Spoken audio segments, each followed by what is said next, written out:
Hey everyone, welcome back for all of you guys that are here joining us. Welcome to my Writing Diversely live stream. Um, if you're new to my channel, I'm Vanessa. I am a YA fantasy, paranormal, and horror writer and book publisher. And on this channel, I talk about writing and all things book related. And today's live stream is part of the Writing Diversity series, which is a series I created to help writers learn how to write diverse characters. So in today's stream, I'm going to be chatting with Ryan Douglas, New York Times bestselling author of the YA novel The Taking of Jake Livingston, um, which I have right here, which was so good. So I should definitely check this one out. Um, so I'm super excited for this interview, and we're going to be talking about intersectional characters. So, Ryan, do you want to say hi and give a brief introduction about yourself? Sure. Hi everyone. I'm Ryan Douglas. I wrote the Taking of Jake Livingston. Obviously, I'm a writer from Atlanta, Georgia. Um, I write horror and some fantasy and sci-fi. Jake Livingston is my first novel. I'm currently working on my second book, and yeah, I'm excited to be doing this. Awesome. So before we get started, just a quick disclaimer that you guys know I always start with. But I like to remind everyone watching that, no group is a monolith. So Ryan is here graciously sharing with us his experience as someone who is Black, queer, and neurodivergent. And hopefully this will help other writers out there as well who are wanting to write intersectional characters with these identities. But keep in mind, his experience don't represent everyone. Um, so, as always, make sure you do your research and get sensitivity readers for your stories. So, with that out of the way, I do want to kind of define two quick terms before we get into the questions. Um, so, I really want to quickly define for those of you who are not familiar what I mean when we say intersectionality. So, intersectionality refers to how uh, someone with two or more marginalized identities will face a unique form of discrimination and oppression. So, it's a term that was coined by Professor Kimberly Crenshaw, and I have a link to her TED Talk video in the description below if anyone wants to watch that. Um, the other term I kind of want to define real quick, because we'll be talking about it throughout this interview, is neurodivergent. So neurodivergent is a term for people uh, whose brains function differently in one or more ways than what's considered typical. So it's like an umbrella term and can encompass different mental health conditions such as autism, ADHD, anxiety, and others. So now that we've got those definitions out of the way, we can jump into the questions. Um, so the one I wanted to start with is when I was looking at your website, Ryan, I saw that you offer sensitivity reading service, which is awesome. And on there, you list the categories that you read for are Black, gay, and neurodivergent, specifically ADHD, depression, and social anxiety. Mhm. So my first question was just, how do you think your marginalized identities have shaped your life and your experiences? Um, I think that in terms of being, well, I guess I would have to start like by breaking down each one. I think that being black is kind of this metaphysical concept that you learn to understand as you grow throughout life. We're kind of taught to tone down our blackness in order to be accepted in certain professional environments, whether that be in schooling or the workplace. I think that the experience of being black has been an ongoing journey to just being feeling empowered in myself despite what is being told to me by society. And I guess that also goes for being queer and being neurodivergent. Um, People will tell you that it's a detriment, and you kind of have to figure out as you go, like how it's a gift and all the ways that it's helpful. So, for example, ADHD is something that made it really hard to participate in school and pay attention in school. But now it's something that I really employ into my writing because, well, first of all, when I write, I'm able to hyper focus and I'm able to write for long periods of time in long bursts, and it helps me get my work done. Um, but I also bring it into the writing in the sense that it's very immediate. It doesn't really waste a lot of time. It's very fast paced, and I think not everyone likes books like that, but I know that when people with ADHD read my books, that they are able to follow them and able to turn pages and not get bored. So I think that it's a gift as well. Hmm.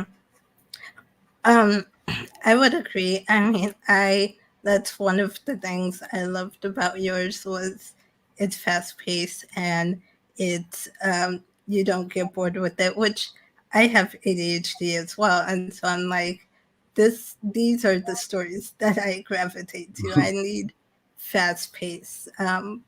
If Hmm. nothing's happening, you lose me. Yeah, So that's how I am when I read too. so that's cool. Awesome. Are there any other ways you think it's shaped your life, your different identities? Um, I think in addition to what I said, it's kind of helpful when it's time to lend support to people who have any sort of marginalization to know what the experience of being othered in society is. Because you're able to kind of, I guess, when we talk about intersectionality, that's part of what we mean is like understanding the experience of being ostracized in some way or discriminated against so you can lend support to people who are feeling that even if they're not being ostracized in the same way. Yeah. Okay. Um, cool. So let's see here. I have my next question, but really quick before that, I'm just gonna pull up some of these comments. Hi, Holly. Glad you can join us here today. And otherwise said, hi everyone. Hope you're all having a wonderful day. Thanks. Glad you guys Hi, could join everyone. us. So, my next question was, you've experienced, uh, have you ever felt like you've experienced discrimination or prejudice based on one of your identities more so than the others? And if so, can you share about that?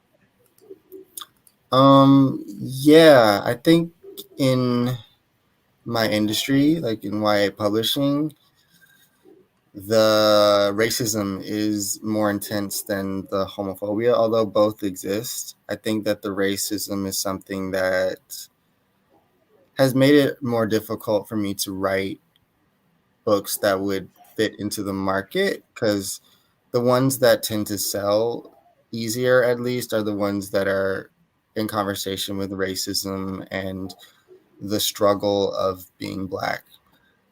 So, I wrote the Taking of Jake Livingston because I wanted to deal with my experiences rather than because I really wanted to.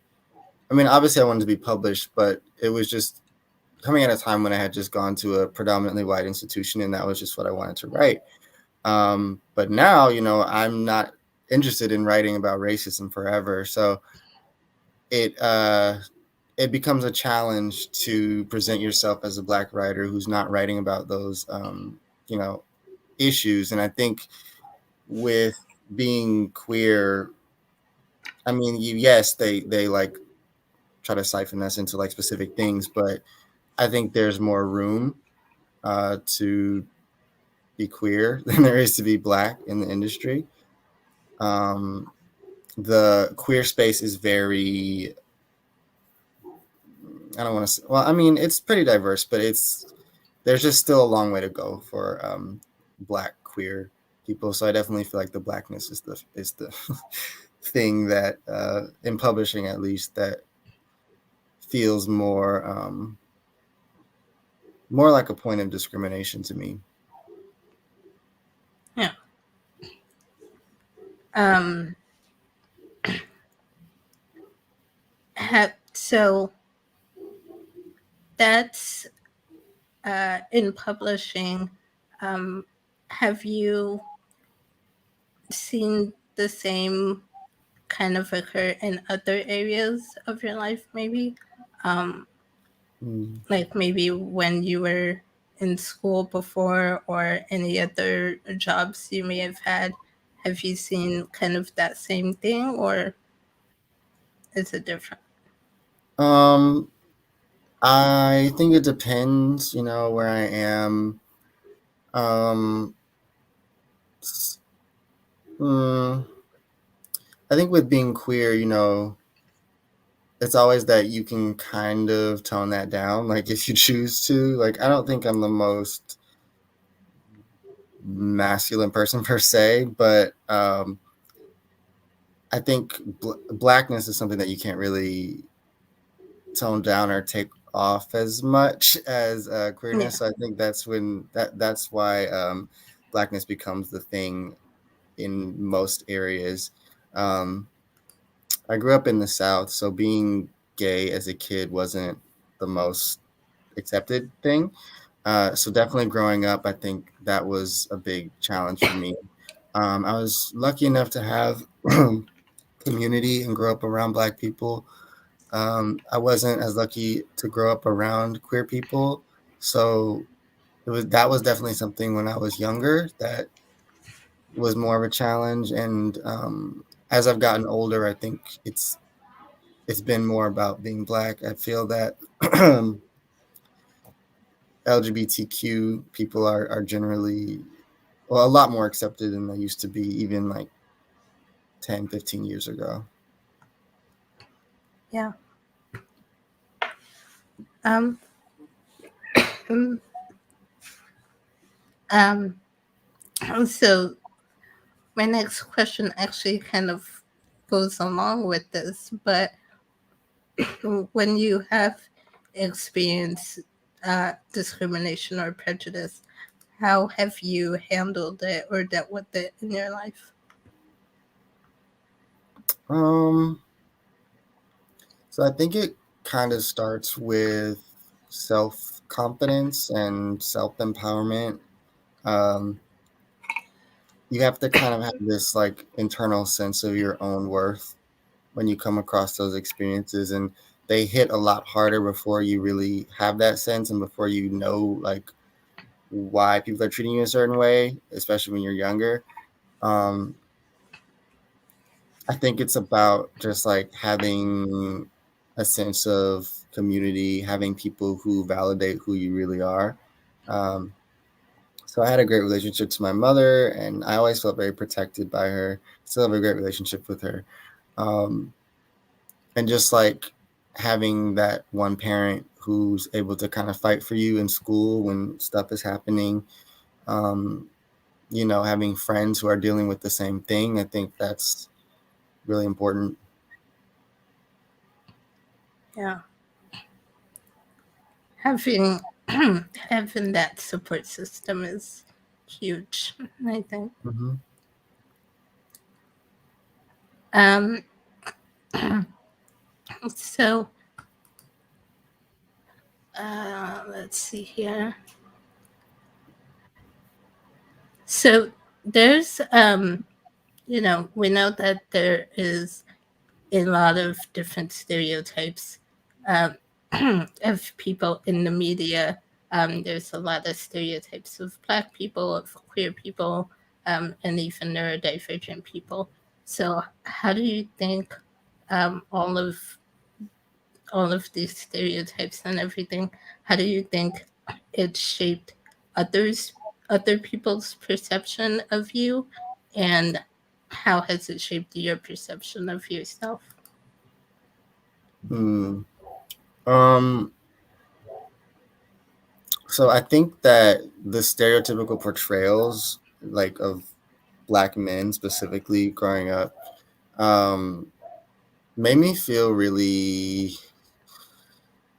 at odds with the work that centered Black men, and it felt like I should have been reading it or watching movies like about police brutality because that's like where I saw myself most represented. But it was like weird because it like now that I'm older, I know that that is being made for people who want to learn about the struggle from like a politicized point of view. You know, there's like the struggle from an individual point of view, and then there's a struggle from like the greater community struggle of being um, Black and like identified as male by the institutions. Um, so it really alienated me from the work that was supposedly centering me.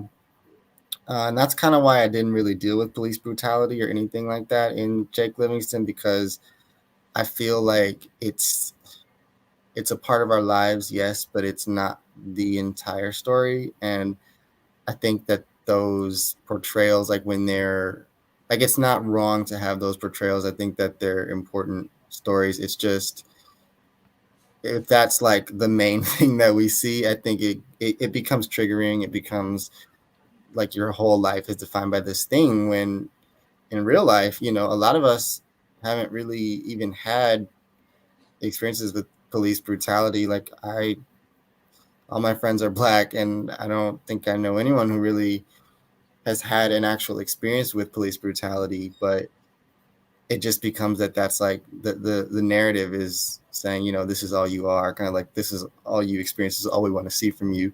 It can be very limiting to like coming to understand yourself because movies and books obviously they're supposed to be windows and mirrors, and they're telling you this is your whole life, this is all we're going to portray of you. It limits how you are able to view yourself as like a human being with multitudes who deals with all kinds of human issues. Yeah, yeah. Um, and that's a really good point, and that's part of why uh, I do the series is so that we can see more stories that are not just one narrative or one type of thing. Because there's so much more to people than that one thing, and like you said, those stories with the police brutality and the racism and all of that, they're important, but we need more than just those. We Mhm. need to see our characters, we need to see ourselves reflected in a wide variety of different stories, different roles, different situations.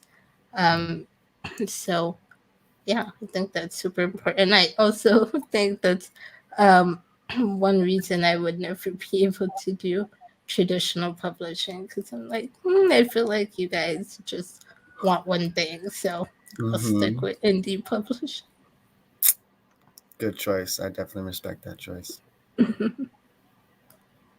um, so I saw you did an interview a while back on the Black Men Read YouTube channel, Hmm. and you talked about Jake's character in your book, and you said that he started off as straight and you didn't end up making him queer until later on.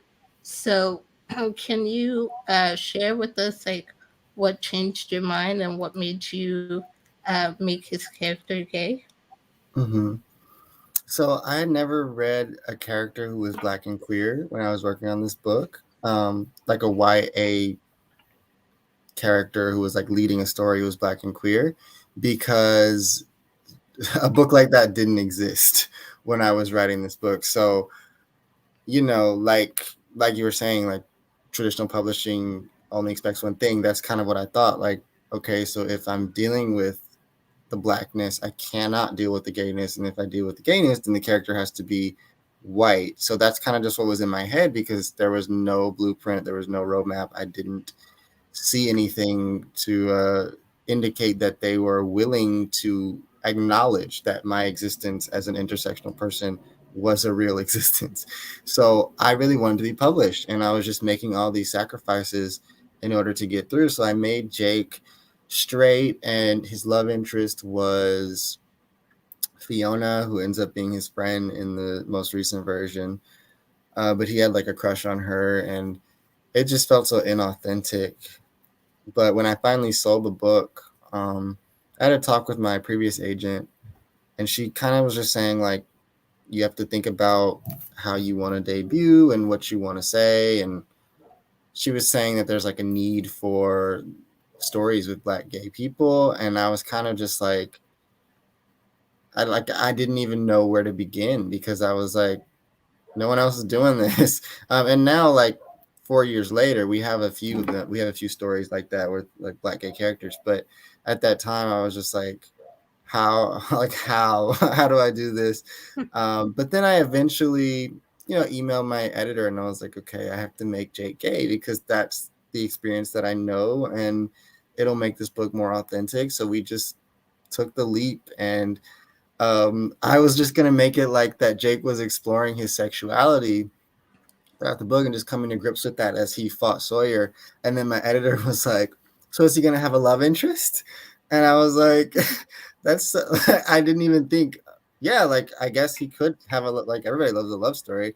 So then like Alistair just like popped out of nowhere, and I wrote it, and it added something so airy to the narrative that I didn't even expect to be there. So it was very satisfying, that journey of making Jake gay.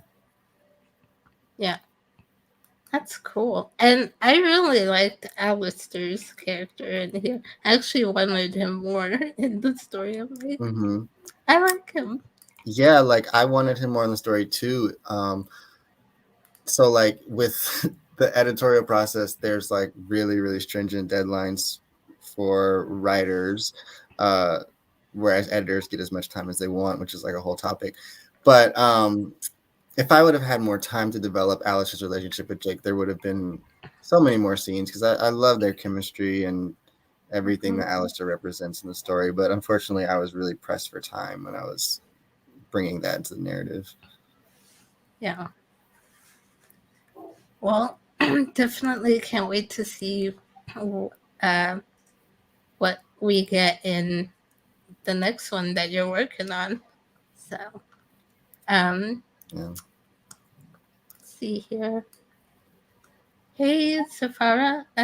Late to hear. Yeah, totally better late than not. Let's see. My next question was so for people like us, we kind of talked about how we're never we never see ourselves fully reflected in the books we read.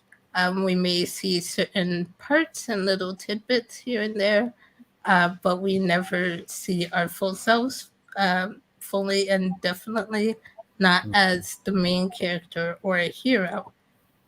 So, what do you think it would have been like if you were able to see yourself reflected in the books you read growing up? How would that have changed things for you? Um, I think that I would have found my confidence in my voice a lot sooner. Um, Growing up and going through school and just trying to like be someone who asked questions in school and class and like made friends and was just like a cool person was really confusing to me. Like I did not know. There's a line in Jake Livingston actually that kind of represents how I felt, where he says, "I'm gonna get it wrong. I get my own line wrong," but he says something along the lines of, "I always feel like I'm learning slower than everybody else, uh, exactly what I'm supposed to do and who I'm supposed to be." And I think that line kind of captures what it feels like when you don't have those mirrors. You're just kind of like, who am I all the time? And obviously, everybody who's younger is trying to find out who they are, but certain kinds of people have those roadmaps in those coming of age stories to like show them the kinds of situations they're going to come across that reflect their lived experiences and show the characters moving through those experiences and coming out okay in the end, and having that arc where they're like able to solve things. Like what I was seeing was at the end of the story, you're going to be shot or in jail. You're going towards doom and destruction, and it's like, okay, I don't know where that leaves me. Like I have to wake up every day. I have to kind of like feel encouraged and empowered. And I feel like I deserve to be in a rom com too. I deserve to be in a fun coming of age story too. And that's just not the case for us. So I think it would have added more of a roadmap to my life. And it also would have made me feel like I just wasn't so confused all the time, and just wasn't so like, what am I doing here? What am I supposed to do? I guess like it's obviously like hypothetical. I'm trying to think like, what is it like to Yeah, see yourself represented so much? yeah, Um, but I think that's what it would have been like. yeah. And I think, kind of like you said at the beginning, um, of the interview, when we see ourselves represented, it gives us uh, a framework or an idea of what we think is possible, what we think we Mm, can uh, be or achieve. Um, it's something I've talked about um, in my book that I wrote for writers on writing disabled characters. Um, in the intro, I talked about how, like, as a kid growing up, um, I had so many different interests and career ideas that I wanted to do. But one of them was to be an actress.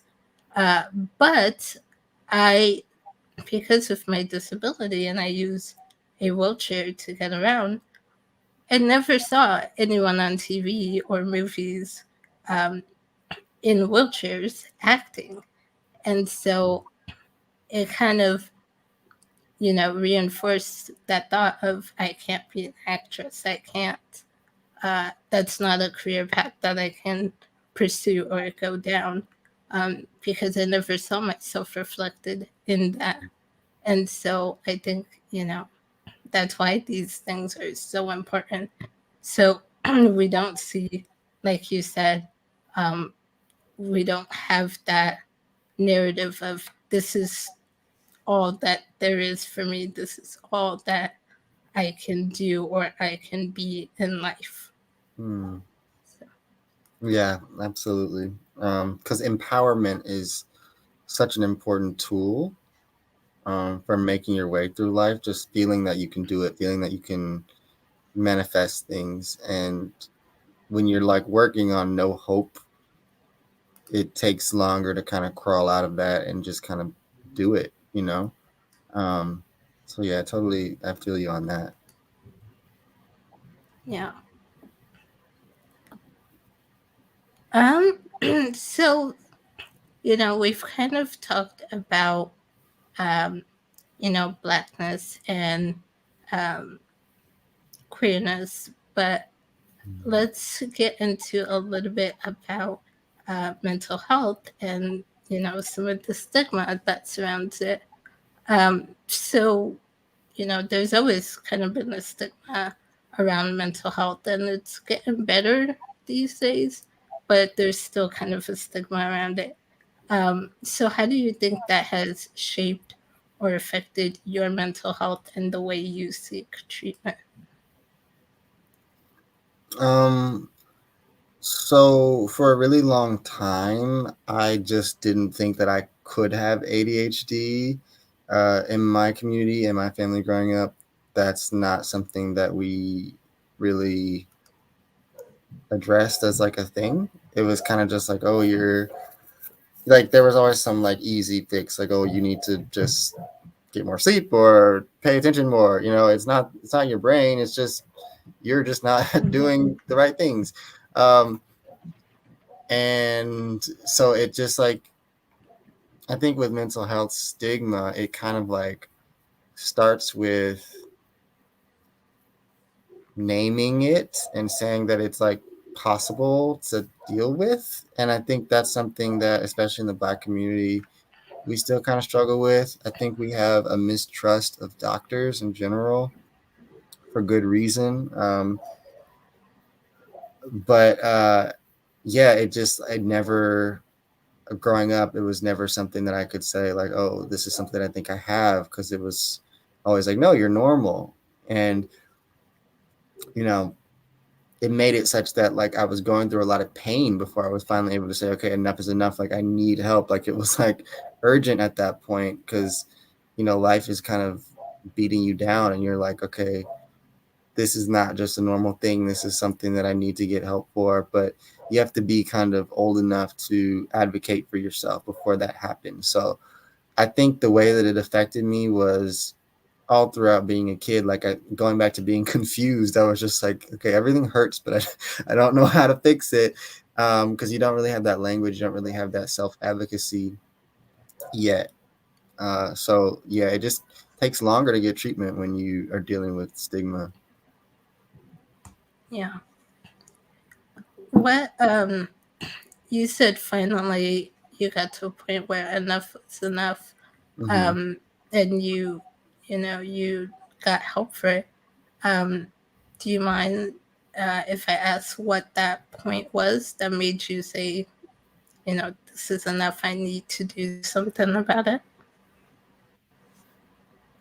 Um, I do remember. I remember where I was. I think it was in like a Panera Bread or something, and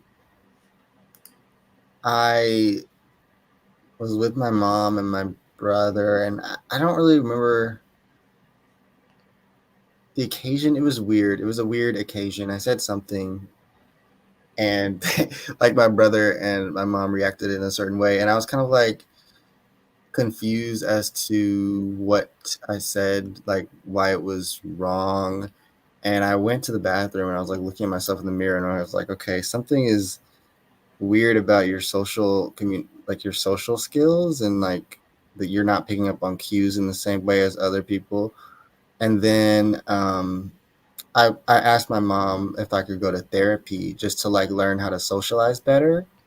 And when I went to therapy, I learned that I had depression, and I had moderate depression. I had social anxiety. I did not get diagnosed with ADHD. I've never been diagnosed with ADHD, actually. That's something that I just self-diagnosed myself with years later.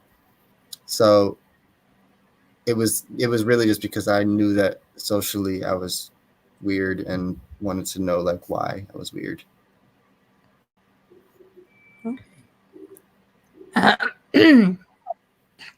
Yeah, and I think there is something to that of, when you are neurodivergent, I feel like there's that feeling of being weird or being different from others, and um, that can be tough, especially if you don't know why that is or what's going on with that. I didn't get my ADHD diagnosis until this year. Um, and it was my counselor who, I was seeing her for other things. and she kind of pointed out, we might want to get you tested for ADHD. It sounds like this might be something you have. I was like, and then when I started learning more and more about it, kind of went down the rabbit hole of researching it, and I was like, oh, this makes so much sense. This Mm-hmm. is why I do this. Makes a lot of sense. It really does help once you are able to figure out what's going on and understand yourself better. Mm-hmm. Um, until then, it could be really tough. So, Yeah, I agree. is that something, do you think, that might be something you explore in a future book with one of your characters? ADHD, or do you mean like in general mental health? Yeah, just it could be ADHD, but just in general, neurodivergence. Yeah, I think neurodivergence is always something that my characters will go through just because it's so close to me, and it's just something that I just naturally bring in. So I think I'll always explore, you know, characters who are kind of on the fringes in terms of like how their brains work. Because I generally tend to write what I know, and that's what's closest to me. So definitely the main characters will probably be neurodivergent in some way. Yeah. Um. So, my next question was going to be about spirituality, because I know in your book with Jake, there's a spiritual component in there where Jake is he's getting guidance and help from his ghostly ancestors. Mhm. Um, and I really like that scene with his ancestors when they're like, "Do you think you're the only gay person Mhm. that's ever lived? Like, you're not the first, you won't be the last." Um, I like that scene and appreciated it. But I wanted to ask, it's pretty common for a lot of Black people to be religious or spiritual in some way. Not the case for everyone, but for a lot of them it is. And so I wanted to ask, do you have any uh, religious or spiritual practice in your life? And if so, how does that play a role in your life? Mhm.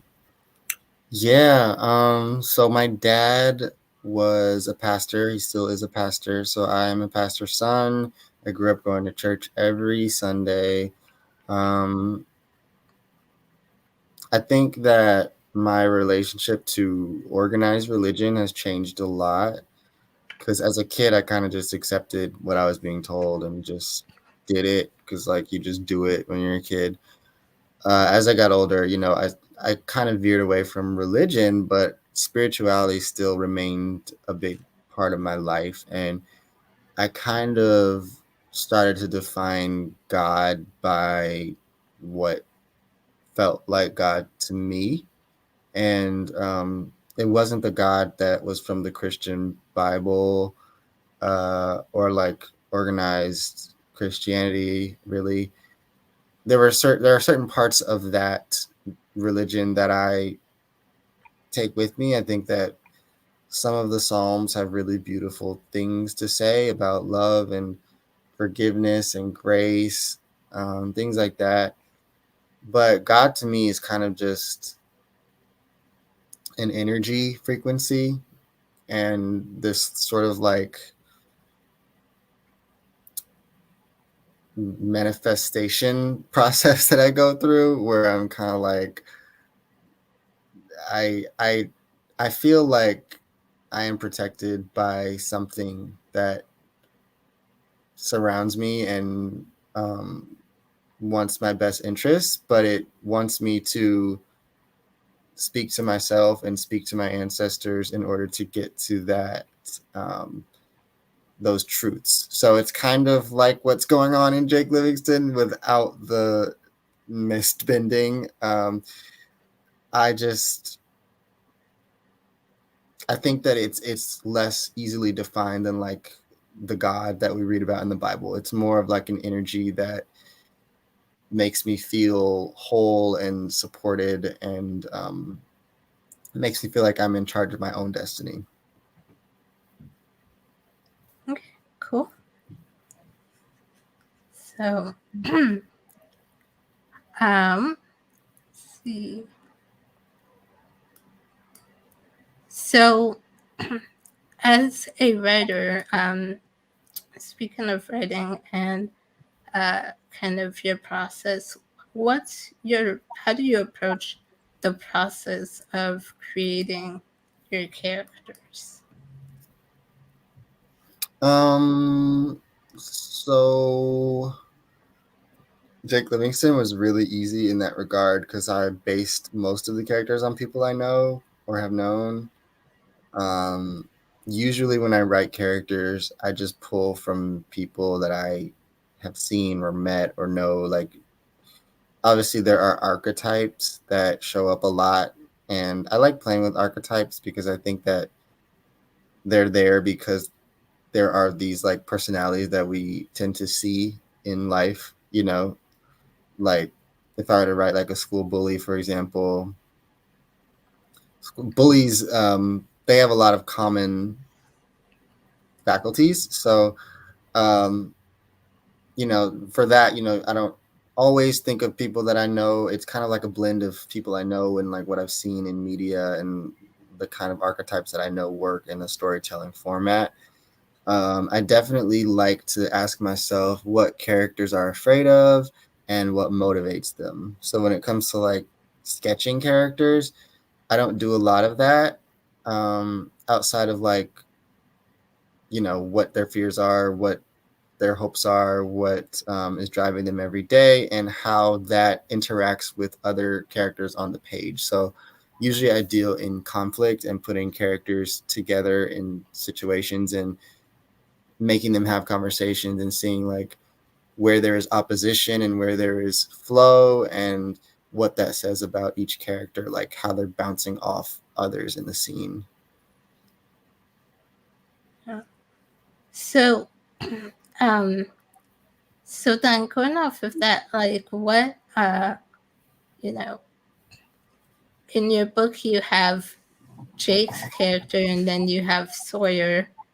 Um, I want it is Sawyer, right? Now I feel like I might be mixing characters. No, yeah, Uh, it's Sawyer. Sawyer Dune is the okay. villain. So you have the two perspectives, Jake and Sawyer. And so what I guess what made you decide to bring these two or have these character conflicts and interactions? Um, I think that well, at least when I was writing it, there were a lot of books that were, well, not a lot, but there was a handful of books that were gay that had these white gay boys in them, and the white gay boys were just like going through the process of coming out and going through the process of having these first loves, and it was all about them being gay and them being like, I guess, like ostracized or in situations where they felt they couldn't fully be themselves. And for me, like, white gays are my villain origin story. So in the gay community, there's a lot of racism, and I'm reading all these books and seeing all these things, and I'm like, okay, white gays are, they're really redeeming themselves and they're making themselves look very good. In my experience as a black gay person, that is just not what I feel. I feel like I'm fighting for my life out here. So I'm just kind of like, okay, maybe we'll have a white gay villain this time, and make the hero a black gay person. So that was really important to me, for sure, to like show that, like, okay, this person can be white and gay, but can be evil as well, and can be like a parasite to the black queer character, and that's often, everything in Jake Livingston is obviously metaphorical and supernatural, but when you bring it down to earth, you're seeing like kind of what happens in real life told through a supernatural kind of story. But yeah, I wanted to explore like, okay, how do white gays feel entitled to certain spaces that are occupied by black gays? How do white gays feel? How do they fetishize the black body?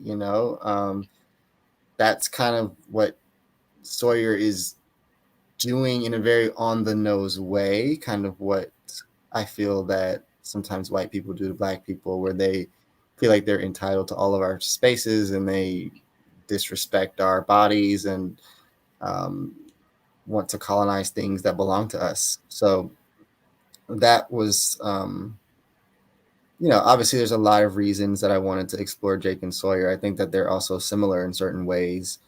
But I also wanted to say, okay, you guys, like, yes, we're all queer, but there's different ways to be queer, and there's different positions of privilege that certain queer people have over other queer people. Hmm. Yeah. Um, and you said that so well, and I think that's, you know, that gets at what we're really talking about here today with intersectional characters. It's like, how are these experiences different for groups of people that have more than one marginalized identity? Mm-hmm. If you're white and gay, you may have um, some uh, experiences that you're going to be able to have similar experiences as all gay or all queer people. But if you're a person of color, if you're black, there's there's more to that. There's added stuff to that. There's the race side of that, um, that compounds things. And so I think that's why it's super important to have these conversations and talk about these things. Um, so I had my next question that I had is based off of in my writing group on Facebook. There's a writing group that I'm in, and a while back, there was a question posed in the group about writing historical fiction and using terms during that time period, even though they're considered offensive slurs today. So, one example would be the N word towards Black people. So, and there were many good points brought up on both sides of the debate. And when I read your book, I noticed because this question came up right around the time I was reading Jake Livingston. And when I read it, I noticed there was a scene in here where you use the F word towards your queer character, which is a word that's uh, considered offensive towards the LGBTQ plus community, depending on the context it's in. Um, so I kind of wanted to ask what your take was it, since you went that route and did use the word. So wanted to see what you thought about writers using um, offensive terms like those in novels where it's historically accurate, but in today's world would offend people. Mm-hmm. Well, I think the most important thing is that if you are a writer who is like gay and using the F word, for example, or you're black and you're using the N word, I think it's important to reclaim that sometimes and like put it down if you feel that it's something that you want to deal with and explore because it's something that you have faced personally. It's something that has been weaponized against you.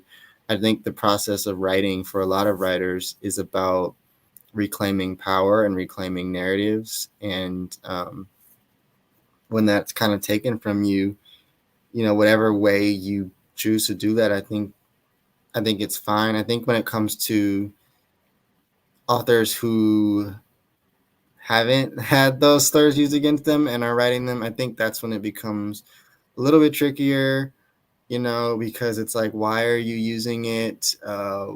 Is it going to be organic? Are you trying to make some sort of statement? Um, that's when I'm kind of like, okay, like if it's apt, I think, like if it's for historical reasons or if the word is used in a way where it doesn't feel like gratuitous and it doesn't feel like it's like there for no reason, I generally think it's okay. Um, but I think that, I pretty sure the F word appears one time. I don't know. I don't know. Yeah. I don't know. Once, yeah. So like, Well, I think I was called that word like several times growing up. So I think if I'm able to only have it one time in the book, somebody who hasn't been called it, there's no reason to like pepper the word throughout the book, per right. se. Because I dealt with homophobia and racism in the story, like, and we all know that word exists, and sometimes even having it just one time makes it even more powerful, makes it stand out even more what you're trying to do, and having it written a million times just like becomes exhausting, and you're just like, okay, now you're beating me over the head with it. Like, is your Mhm. message really getting across, or is it overboard? Yeah. Um, yeah, that's a really good point. And um, you only used it once in the book, and but I remember how powerful and impactful that scene was when it was used, and I think it was the perfect moment for that because I don't know if I would have gotten such a strong, angry reaction um, if it wasn't, Mm-hmm. especially considering the character that's saying this, because uh, Mm-hmm. in the book it's his own father, Jake's own father, who says this to him, and that that's a moment where I'm like, this is your child, someone you should be protecting, and Mm-hmm. you're the one causing the most damage and the most hurt. Um, and it's moments like that where I want to jump into the book and kind of punch some of the characters. But Yeah. yeah, I think um, you know, you like you said, doesn't you can use it once. It doesn't have to be peppered all over the place, but it's done in a way that's going to be effective. So, Mm-hmm. Yeah, I think that's the biggest thing. yeah. Um, let's see. Oh, got some. Heather says, sorry, I'm late. No problem. Glad you can join. And great questions. So let's see. The next one I had was uh,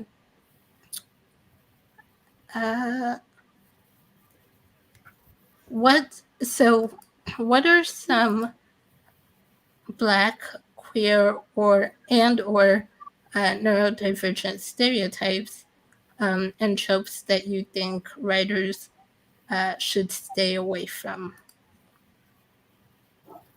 Hmm.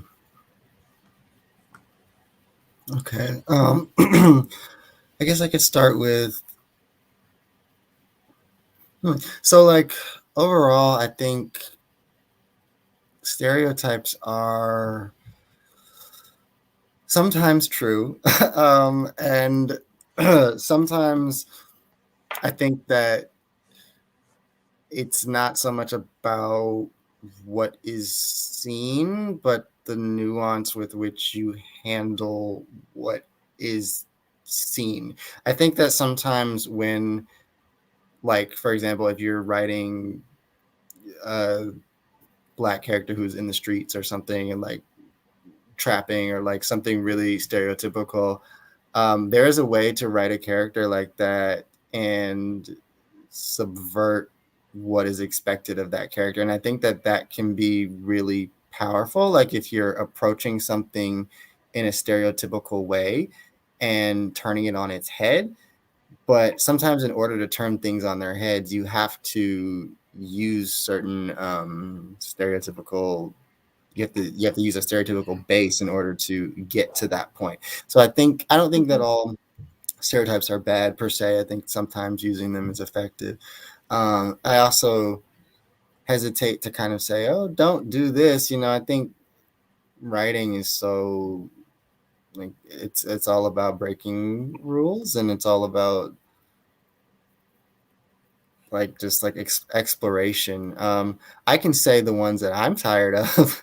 I am personally tired of police brutality narratives. I don't watch them or read them anymore. I think the last one I read was Dear Martin back in 2017, and after that I was just kind of like, all right, that's it for me. I just I don't think that there's a lot for me in those stories, in terms of like leaving those stories feeling stronger or feeling like I have a better understanding of how to navigate anything. I think that they tend to feel pretty heavy for me. That's just a personal preference. I think if people want to read them or write them, I think if you're doing it in a way that is sensitive, that is fine. Um, Queer stereotypes.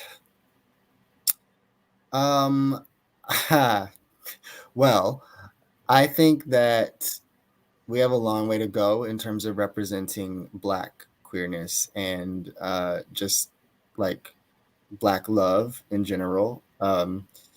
I cannot name a lot of books in YA specifically where there are two Black queer characters falling in love on the page. I don't know that I have read one besides my book. I think if we could have more of that, I think it's really important to show. Obviously, interracial love is a thing, and there's nothing wrong with that. I do think it's important to show that it's okay to be Black and fall for another Black person.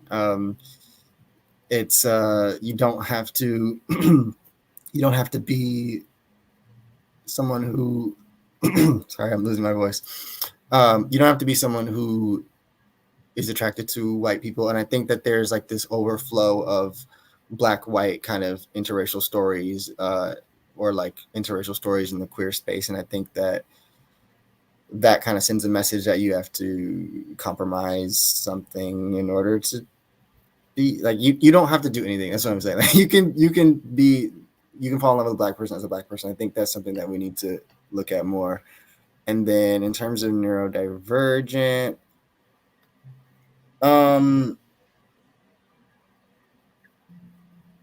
I that's something that's so like broad to me that like I think I actually get kind of annoyed when people read neurodivergent characters and say like, oh, this is done wrong because it wasn't my experience, because I feel like even if you have the same thing as somebody else, there are so many different ways to experience even one diagnosis. So I think that's underexplored in general, just being neurodivergent. So I think that's like one of those things where you just like jump in, get in where you fit in, and teach us what you know. Yeah, yeah, that's a good one. Um, Heather said, writing is all about breaking the rules. I love that. Yes, um, very true. And so, I like how you said pretty much what Heather brought up. It's not necessarily about not doing something, a certain stereotype or whatever, but more like if you can subvert it Mm. and go a different route, do something different that isn't expected. I like how you said that, because I'm like, yeah, you know that's kind of something I've mentioned before. Was it's just like, you know it's it really comes down to what message is coming across to the reader, you Mhm. know because having certain stereotypes and tropes in your book isn't going to be necessarily bad, but how are you doing it, and what is the overall message that comes out of it? I think that's the most important thing to kind of think about. Mm-hmm. Yeah, I think sometimes tropes, especially, I think are great. I think that reading tropes gives readers a sense of familiarity, and I think readers like kind of feeling like they know where things are going and then being surprised or being proven right. Whatever your personality type is, you either want to be surprised or be proven right.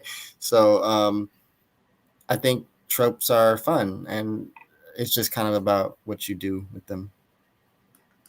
Yeah, definitely. Okay, so uh I've got a couple questions left, but I did want to say, for anyone watching the live right now, we're going to have a Q&A session in a little bit. So if you want to start thinking of your questions and drop them into the chat box, go ahead and do that. I just have two more questions here. So, what advice would you give writers wanting to learn how to write intersectional characters, particularly Black, queer, or neurodivergent characters? Mm, I think that writers who, well, I think the best thing if you're trying to like diversify your stories is to get to know uh, actual people from the backgrounds that you want to put into your stories. And if you don't have people around you, or you're not able to get sensitivity readers to kind of assess your work, um, honestly, I think that sometimes it's better to just not even go there, or like if you're diversifying your world, just don't try to do too much in like speaking to their difference, because there's a way to diversify your world without trying to be like the messiah of the Black experience. I think people need to be self-aware and to know their lane. Like if you've never grown up around Black people, or you don't have a lot of Black friends, don't try to like step out and like say something profound, because we need those opportunities. It's always better to pass off the opportunity than to try to do something really crazy. I think knowing your range is such a virtue when it comes to writing, because you're able to communicate with the reader in a way that feels like, you're saying what you know. And personally, I would prefer, like, if it was a white writer, for example, writing like a Black character, like a side character, or even a prominent character. I would just prefer if it was, unless it's being pulled from something that actually happened, I would just prefer if the Blackness was more incidental than like a point of like exploration in the story, because there's so many ways to get that wrong if you're not working with a sensitivity reader. So yeah, I think for all of for Black, queer, and neurodivergent, get to know people who have walked in that experience, like in a real way, rather than like just relying on movies or anything. I think the experience of diversifying your world is a great opportunity to step out of your comfort zone and do research about the experiences that you're writing. So just do your research, and if you can't do your research, just don't try it because everybody's going to be embarrassed. And yeah, that's my Yeah. advice.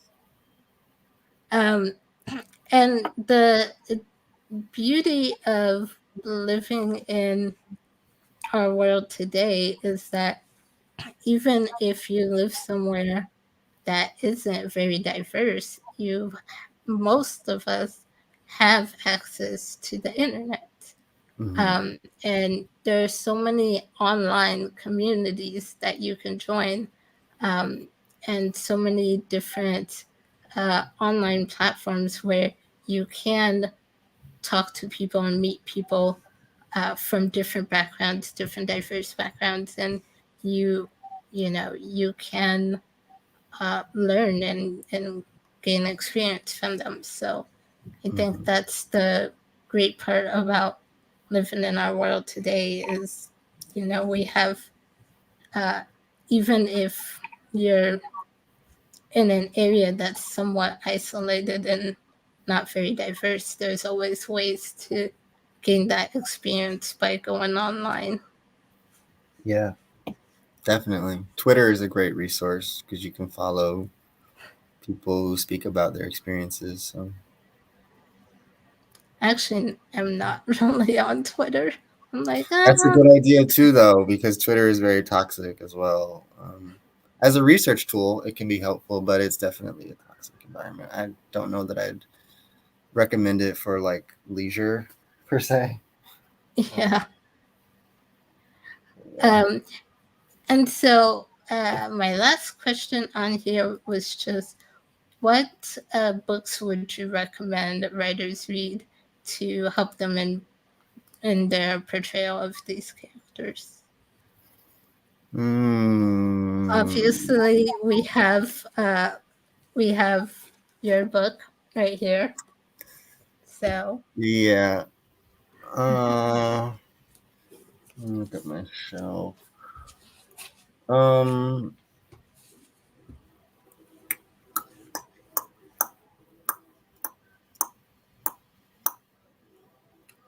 it's like everything is really just. So I have a lot of books that have black characters and queer characters, but I feel like everything is just like a slice of life. Um, I think people should read as many books as possible and not think that like every book is gonna be the one experience. I'm looking. Um,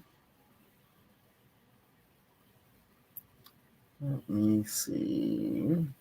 I'd recommend Pet by Akweke Emizi. Um, really like their work. Uh, Real Life by Brandon Taylor was good. Let's see. Just like choosing random ones off my bookshelf. Um, The Tradition by Jericho Brown is a great poetry book um, that I think everybody should read. Um, Gosh, I don't know. I'm sorry. I'm really bad at this that's good. portion. No, that's good. Those are, you know, good good ones to start with. And um, one that I was going to mention, I haven't actually read this one, but I saw another book reviewer reviewed this book and talked about the intersectionality that's presented in this book with Black queer male characters. And the book is called All Boys Aren't Blue by George M. Johnson. Mhm. Um, so I haven't read that one yet, but I've heard that that's another really good one. Um, so Yeah, it's very good. It's very honest, just like very honest writing, very accessible, and yeah, I mean, I was thinking like, okay, I want to think of books that are like instructional but entertaining at the same time, and I think All Boys Aren't Blue is a great recommendation because it's giving you like information about a black queer experience that feels really relatable, and it's told in a really accessible way. So yeah, it's a good rec. Yeah. Um, all right. So, does anyone have any questions they want to pop into the chat box? We will get started with some of the Q&A session if anyone has questions they want to ask. Let me. Heather said, I listened to the All Boys Blue audiobook and it was excellent. Awesome. I definitely have to check that out. It's on my TBR. So many books on my TBR. Hey, Yeah. so, um, well, if no one has any questions, I guess we're going to kind of start to wrap things up if there aren't any questions for now. So I just wanted to say thank you so much. Thank you, Ryan, for joining me here today. And thank you to everyone who joined us live, who's watching this. And if you're watching the replay, uh, thank you for being here. I hope this was super helpful and informative. Um, and if you guys are new here or new to my channel or just wanted more info, all of Ryan's links will be down in the description below. So go follow him on Instagram and Twitter and check out his book, The Taking of Jake Livingston. This was a super fun one, and I can't wait for the next one. Um, so thank you, Ryan, for being here.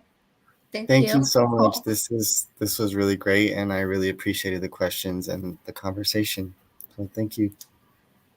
Yeah. Um, so, and if anyone wants to watch any previous Right and Diversely interview, I have the playlist for the whole series in the description below. And also, exciting, if you are a writer and you're wanting to learn more about writing different diverse characters, check out my online course that is in the description below as well. And there is a sale right now. So if you sign up before tomorrow night at midnight, you'll get 30% off the full course, or you can get your first month free if you choose the payment plan. So all the links are down below in the description box. Um, Heather said, this was fantastic. Thank you so much. Thank you for being here, Heather. Thank you. Um, So that's it for today, you guys. And next month, we'll be back with another Right and Diversity interview. I think on January 6th. I'll have to double check the date. But early January, we'll be back for another interview. So, hope everyone has a great holiday, and we will see you in the new year. Bye. Bye.